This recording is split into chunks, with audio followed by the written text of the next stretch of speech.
Et bonjour, je suis Sandra Saint-Aimé, je suis thérapeute de couple et sexologue depuis plus de 20 ans sur Toulouse et je suis ravie, chers parents, de vous présenter aujourd'hui une thématique qui va vous demander quand même quelques efforts.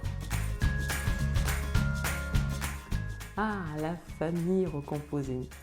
C'est vraiment, je dirais, l'espoir de tous ces parents qui, après avoir clôturé une première vie avec des enfants, rêvent de cette belle rencontre amoureuse et à la fois avec cette belle compatibilité familiale. La première erreur fondamentale de la famille recomposée, c'est de ne pas exprimer clairement les intentions aux enfants de cette famille. C'est pas parce que vous êtes plein d'amour et que votre cœur est grand ouvert pour accueillir les enfants de votre conjoint ou de votre conjointe que ça signifie que les enfants, eux, sont prêts à vous accepter. Si vous avez vraiment à cœur de pouvoir construire des fondations solides pour cette nouvelle composition familiale, je pense que c'est important de dire à vos enfants, donc aux enfants biologiques, mais également à vos futurs beaux enfants, c'est-à-dire aux enfants de votre conjoint, quels sont vos rêves, quelles sont vos intentions à leur égard. Deuxième erreur qu'il faut absolument éviter. Comme dans toute cellule familiale, la structuration de cette recomposition fait partie des fondamentaux. Ce ne sont pas les parents qui vivent dans la maison des enfants, ce sont les enfants qui vivent dans la maison des parents.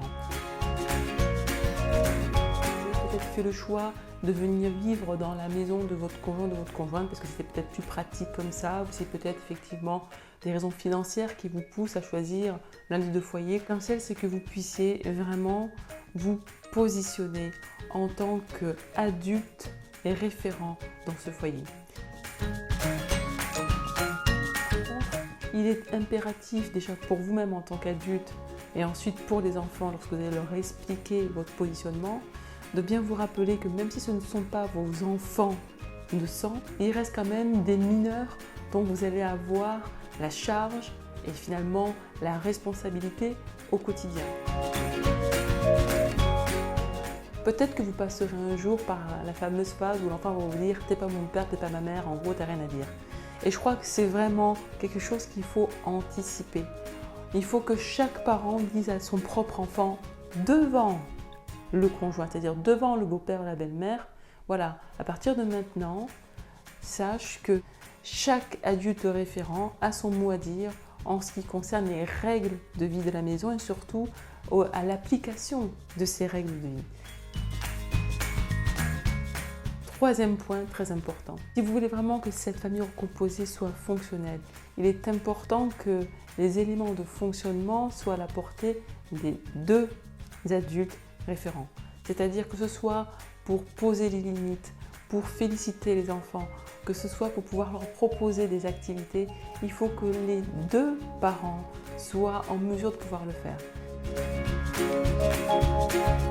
Ça signifie que s'il faut à un moment donné réprimander un des enfants, tous les adultes référents, les deux adultes référents peuvent le faire. Et vous n'avez pas à attendre que l'autre rentre pour pouvoir à un moment donné faire la distribution des réprimandes. En tant qu'adulte référent, vous devez d'être respecté dans le foyer que vous avez décidé de construire avec votre nouvelle conjointe.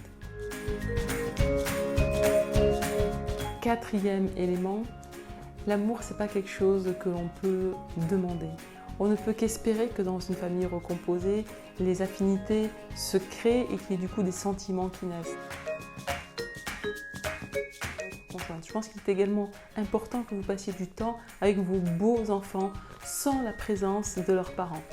Presque de faire une sortie ensemble, de pouvoir préparer un repas ensemble, de pouvoir organiser une surprise ensemble, peuvent être vraiment des petits moments comme ça du quotidien qui peuvent favoriser une certaine complicité.